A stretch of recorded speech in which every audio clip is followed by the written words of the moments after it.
আসসালামু আলাইকুম ওরহমতুল্লাহি ওবারাকাতুহু।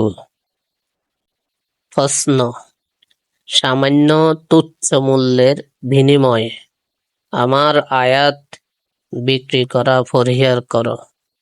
কোন সূরা, কত নম্বর আয়াত? প্রশ্ন: সামান্য তুচ্ছ মূল্যের বিনিময়ে আমার আয়াত বিক্রি করা পরিহার করো।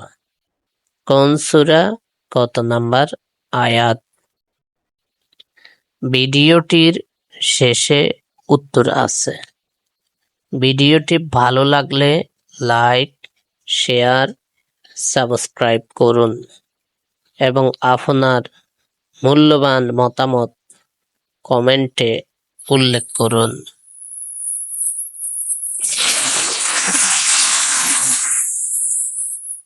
উত্তর উত্তর সূরা মাইদা আয়াত ৪৪। উত্তর সূরা মাইদা আয়াত ৪৪। উত্তর সূরা মাইদা আয়াত ৪৪।